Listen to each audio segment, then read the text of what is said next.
Assalamualaikum, welcome to Delicious Recipes at വളരെ സിമ്പിളായിട്ടുള്ള നല്ലൊരു വെള്ളയപ്പത്തിൻ്റെ റെസിപ്പിയാണ് ഇന്ന് ചെയ്യുന്നത്. അപ്പോൾ ഇതിൽ നമ്മൾ ഈസ്റ്റ്, സോഡാപ്പൊടി, അതുപോലെ തേങ്ങ വെള്ളം, തേങ്ങാപ്പാൽ ഇതൊന്നും ചേർത്തിട്ടില്ല. പക്ഷേ എന്നാൽ പോലും നല്ല പഞ്ഞി പോലെയുള്ള അപ്പമാണിത്. അതുപോലെ തന്നെ മാവ് നല്ലതുപോലെ പൊങ്ങി കിട്ടുകയും ചെയ്യും. അപ്പോൾ അതെങ്ങനെയാണ് ചെയ്യുന്നതെന്ന് നോക്കാം. അതുപോലെ തന്നെ ഒരു 2-3 മിനിറ്റ് കൊണ്ട് പെട്ടെന്ന് തയ്യാറാക്കാൻ പറ്റുന്ന ഒരു ടേസ്റ്റി മുട്ടക്കറിയുടെ റെസിപ്പിയും കാണിക്കുന്നുണ്ട്. അപ്പോൾ വീഡിയോ സ്കിപ്പ് ചെയ്യാതെ ഫുള്ളായിട്ട് തന്നെ കാണുക. അപ്പോൾ ഇതെങ്ങനെയാണ് ചെയ്തെടുക്കുന്നതെന്ന് നമുക്ക് നോക്കിയാലോ. അപ്പോൾ ഇതിലേക്ക് നമുക്ക് ആവശ്യമായിട്ടുള്ളത് പച്ചരിയാണ്. പച്ചരി ഞാനൊരു 2 കപ്പ് അളവ് എടുക്കുന്നുണ്ട്. പിന്നെ വേണ്ടത് ഉഴുന്നാണ്. ഉഴുന്ന് 1 ടേബിൾ സ്പൂൺ അളവാണ് ഞാൻ ചേർക്കുന്നത്. അപ്പോൾ ഉഴുന്നിൻ്റെ അളവ് കൂടാനായിട്ട് പാടില്ല, കാരണം നമ്മുടെ അപ്പത്തിൻ്റേതായിട്ടുള്ള ആ ഒരു ടേസ്റ്റ് മാറിപ്പോവും. അപ്പോൾ അതുകൊണ്ട് 2 കപ്പ് അളവിൽ ഞാൻ 1 ടേബിൾ സ്പൂൺ മാത്രമാണ് ചേർത്തത്. എന്നിട്ട് അരി നന്നായിട്ട് കഴുകിയെടുത്തിട്ട് നല്ല വെള്ളം ഒഴിച്ചിട്ട് കുതിർക്കാനായിട്ട് വെക്കാം. അപ്പോൾ ഇതൊരു 6 മുതൽ 8 മണിക്കൂർ വരെ നമുക്ക് കുതിർക്കാനായിട്ട് വെക്കാം. അപ്പോൾ ഈ ഒരു സമയം കൊണ്ട് നമുക്ക് വേഗം ഒരു മുട്ടക്കറി ഉണ്ടാക്കിയെടുക്കാം. അപ്പോൾ അതിനായിട്ട് ഞാനൊരു കുക്കറിൽ 4-5 മുട്ട പുഴുങ്ങാനായിട്ട് വെക്കുന്നുണ്ട്. പിന്നെ അതുപോലെ ഒരു കുക്കറിൽ ഞാൻ കുറച്ച് ഓയിൽ ഒഴിച്ച്, അപ്പോൾ ഇതിലേക്ക് നമുക്ക് കുറച്ച് മസാലകളൊക്കെ ഇങ്ങനെ വെറുതെ കുറച്ച് ചേർക്കാം. പിന്നെ അതുപോലെ തന്നെ നിങ്ങളുടെ കയ്യിൽ കറിവേപ്പില ഉണ്ടെങ്കിൽ കറിവേപ്പിലയും കൂടി ചേർക്കുക. അപ്പോൾ എൻ്റെ കയ്യിൽ ഇപ്പോൾ ഇരിപ്പില്ല, ഞാൻ അതുകൊണ്ട് ചേർത്തിട്ടില്ല. അപ്പോൾ ഇതിലേക്ക് ഒരു തക്കാളി, അതുപോലെ 2 പച്ചമുളക്, ഒരു 2-3 അല്ലി വെളുത്തുള്ളി, കുറച്ച് ഇഞ്ചി ചതച്ചിട്ടെടുത്തിട്ടുണ്ട്. പിന്നെ അതുപോലെ ഒരു 3 സവാളയാണ് ഞാനതൊന്ന് അരിഞ്ഞ് എടുത്തിട്ടുണ്ട്. അപ്പോൾ ഇത് ഇത്രയും കൂടെ നമുക്കിത് ഒന്നിച്ച് തന്നെ ഇട്ട് കൊടുക്കാം.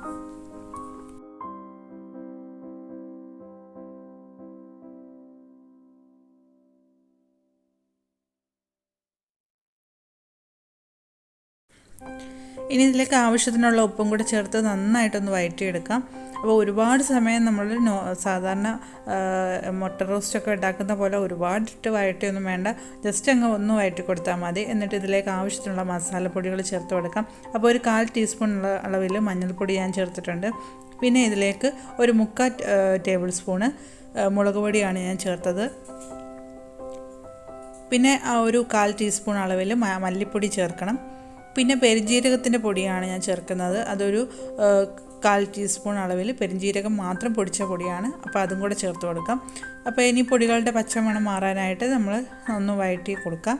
ജസ്റ്റ് ഒന്ന് വഴറ്റി കൊടുത്ത ശേഷം അപ്പോൾ ഇതിലേക്ക് കുറച്ച് വെള്ളം ഒഴിച്ചു കൊടുക്കണം. അപ്പോൾ ഞാനിപ്പോൾ നമ്മൾ വഴറ്റിയ ഉള്ളി ആയതുകൊണ്ട് തന്നെ ഞാൻ ചെറിയ ചൂടുവെള്ളമാണ് ഒഴിക്കുന്നത്. അപ്പോൾ ഒരുപാട് വെള്ളം വേണ്ട, ആവശ്യം കണ്ടല്ലോ. അപ്പോൾ ഈ ഒരു ഇങ്ങനെ ഇട്ട് കൊടുക്കുക. എന്നിട്ട് നമുക്ക് കുക്കർ അടിച്ച് വെച്ച് ഇതൊരു 2 വിസിലാവുന്നവരെ ഒന്ന് അടിച്ചെടുക്കാം.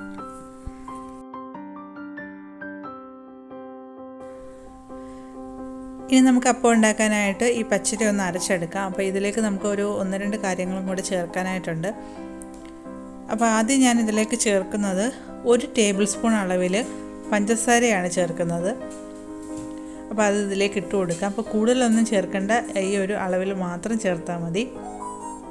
പിന്നെ വേണ്ടത് ഇതൊരു 1/3 കപ്പുണ്ട്. അപ്പോൾ നമ്മളിപ്പം ഒരു ഗ്ലാസ്സോ ഒരു പാത്രത്തിലോ ഒക്കെ ആയിരിക്കുമല്ലോ നമ്മൾ പച്ചരി അളന്നിടുന്നത്. അപ്പോൾ ആ ഏത് പാത്രമാണോ എടുക്കുന്നത് അതിൻ്റെ ഒരു 1/4 ഭാഗത്തിൽ നിന്ന് കുറച്ചും കൂടെ, അപ്പോൾ അത്രയും മാത്രം ചോറ് ചേർക്കുക. അപ്പോൾ ഒരു 2 കപ്പ് അളവിന് ഒരു 1/4 കപ്പിന് ഇച്ചിരി കൂടെ, അപ്പോൾ അത്രയും മതിയാവും. അപ്പോൾ വെള്ളത്തിൻ്റെ അളവ് കറക്റ്റായിട്ട് വേണ്ടവർക്ക് ഞാനിത് ഫുൾ അരച്ചെടുത്തതിന് ശേഷം പറയാം. അപ്പോൾ ആവശ്യത്തിനുള്ള വെള്ളവും കൂടെ ചേർത്ത് ഇതൊന്ന് അരച്ചെടുക്കാം. അപ്പോൾ വെള്ളം ഒഴിക്കുമ്പം ഞാൻ നല്ലപോലെ പച്ചരി കഴുകിയിട്ട് നല്ല വെള്ളം ഒഴിച്ചാണല്ലോ നമ്മൾ കുതിർത്തി വെച്ചത്. അപ്പോൾ ആ വെള്ളം ചേർത്തിട്ടാണ് നമ്മൾ അരച്ചെടുത്തത്. അപ്പോൾ ഇതിന് ഞാൻ മൊത്തം ഒരു 1.5 കപ്പ് അളവിൽ വെള്ളം ചേർത്തിട്ടുണ്ട്. ഇതിന് നമുക്കൊരു 7-8 മണിക്കൂർ നന്നായിട്ട് പൊങ്ങി വരാൻ വേണ്ടി ഒന്ന് വെയിറ്റ് ചെയ്യാം. അതുപോലെ നമ്മുടെ മുട്ട ഒന്ന് പുഴുങ്ങാൻ വെച്ചിട്ടുണ്ടായിരുന്നല്ലോ, അപ്പോൾ അത് മുട്ടയുടെ തോട് പൊളിച്ചെടുക്കാനായിട്ട് ഒരു എളുപ്പവഴിയുണ്ട് കേട്ടോ. അപ്പോൾ അതെല്ലാവർക്കും അറിയുന്നുണ്ടാവും. അപ്പോൾ ഇതിൻ്റെ ചൂടുവെള്ളമൊക്കെ കളഞ്ഞിട്ട് നമ്മുടെ പൈപ്പിൽ വെള്ളം ഒഴിക്കുക. എന്നിട്ട് ഇത് ഇതുപോലെ ഒന്ന് കുലുക്കി കൊടുത്താൽ മതി. അപ്പോൾ മുട്ടയുടെ തോടൊക്കെ പെട്ടെന്ന് മാറിക്കിട്ടും. അപ്പോൾ ഈ സമയം കുക്കറിൽ നമ്മൾ ഉള്ളി വെച്ചിട്ടുണ്ടായിരുന്നല്ലോ, അപ്പോൾ അത് സ്റ്റീമൊക്കെ പോയിട്ട് ഞാൻ ദേ ഓപ്പൺ ചെയ്തിട്ടുണ്ട്. അപ്പോൾ അതിൻ്റെ ഓവറായിട്ട് അധികം വെള്ളമൊന്നും ആയിട്ടില്ല. അപ്പം ഈ മുട്ട ജസ്റ്റ് ഒന്ന് ഇങ്ങനൊന്നും വരഞ്ഞ് എടുത്തിട്ടുണ്ട്. അപ്പം അത് ഇതിലേക്കൊന്ന് ഇട്ട് കൊടുത്തിട്ട്, അപ്പം മുട്ട ഇട്ടാൽ പിന്നെ നമുക്ക് ഒരുപാട് സമയം ഇട്ട് തിളപ്പിക്കേണ്ട ആവശ്യമില്ല. എന്നാലും നമുക്ക് കുറച്ചൊന്ന് ഒന്ന് തിളപ്പിച്ചിട്ട് നമുക്കൊന്ന് ഓഫ് ചെയ്തേക്കാം. അപ്പം നമ്മുടെ ഈസി മുട്ടക്കറിയും റെഡി ആയിട്ടുണ്ട്. പിന്നെ നമ്മൾ മാവ് പുളിപ്പിക്കാനായിട്ട് വെച്ച മാവ് അതും ഇവിടെ റെഡിയായി വന്നിട്ടുണ്ട്. നോക്കി കണ്ടോ, നമ്മൾ ഈസ്റ്റ് ചേർത്തില്ല, സോഡാപ്പൊടി ചേർത്തില്ല, തേങ്ങാപ്പാൽ, തേങ്ങാവെള്ളം ഇതൊന്നും ചേർത്തില്ല. പക്ഷേ എന്നിട്ട് തന്നെ നന്നായിട്ട് തന്നെ മാവ് പൊങ്ങി കിട്ടിയിട്ടുണ്ട്. അപ്പോൾ ഇത് ജസ്റ്റ് നമുക്ക് ഒന്ന് മിക്സ് ചെയ്ത് കൊടുത്തിട്ട് ഇതിലേക്ക് ആവശ്യത്തിനുള്ള ഉപ്പും കൂടെ ചേർത്തിട്ട് ഇതിനെ നമുക്കൊന്ന് ചുട്ടെടുക്കാം.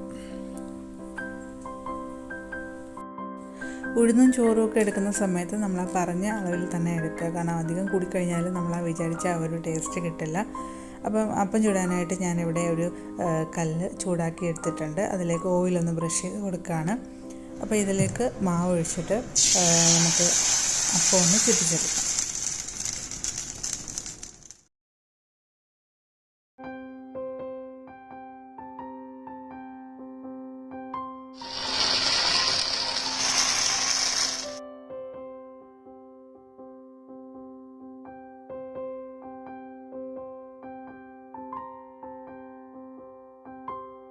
കണ്ടില്ലേ, നമ്മൾ നിറയെ ഹോൾസൊക്കെ വന്നിട്ടുണ്ട്. അപ്പോൾ നമ്മൾ ഈസ്റ്റ് അതുപോലെ തന്നെ തേങ്ങ അതൊക്കെ ചേർത്ത് നമ്മൾ പുളിപ്പിക്കാനായിട്ട് വെക്കുന്ന പോലെ തന്നെ അപ്പം നല്ല സോഫ്റ്റായിട്ട് കിട്ടിയിട്ടുണ്ട്. നല്ല ടേസ്റ്റിയാണ് ഈ അപ്പം. അപ്പോൾ എല്ലാവരും ട്രൈ ചെയ്ത് നോക്കുക. അപ്പോൾ ഈ ഒരു ലോക്ക്ഡൗൺ സ്പെഷ്യൽ ആയിട്ടുള്ള ഈസ്റ്റും സോഡാപ്പൊടിയും തേങ്ങാവെള്ളം തേങ്ങാപ്പാൽ ഇതൊന്നും ചേർക്കാതെയുള്ള നല്ല പഞ്ഞി പോലെയുള്ള അപ്പം എല്ലാവരും ഒന്ന് ട്രൈ ചെയ്ത് നോക്കുക. പിന്നെ അതുപോലെ തന്നെ നിങ്ങളുടെ ഫീഡ്ബാക്ക്സ് എന്തായാലും അറിയിക്കുക. പിന്നെ അതുപോലെ വീഡിയോ ഇഷ്ടപ്പെട്ടാൽ ലൈക്ക് ചെയ്യാനും, അതുപോലെ പുതുതായിട്ട് കാണുന്ന ആരെങ്കിലും ഉണ്ടെങ്കിൽ ഒന്ന് സബ്സ്ക്രൈബ് ചെയ്യാനും മറക്കരുത്. അതുപോലെ ഈ അപ്പത്തിൻ്റെ കൂടെ കഴിക്കാനായിട്ട് നമ്മൾ ഇതിന് മുമ്പ് നല്ലൊരു കാടമുട്ട റോസ്റ്റ്, അതുപോലെ വെജിറ്റബിൾ കുറുമ, മഷ്റൂം കുറുമ ഇതെല്ലാം അപ്ലോഡ് ചെയ്തിട്ടുണ്ട്. ആരെങ്കിലും കാണാത്തവരുണ്ടെങ്കിൽ അതും കൂടെ കയറി കാണുക. അപ്പോൾ പുതിയൊരു നല്ല വീഡിയോയുമായി നമുക്ക് വീണ്ടും കാണാം. അതുവരെ താങ്ക്സ് ഫോർ വാച്ചിങ്. അസ്സലാമു അലൈക്കും.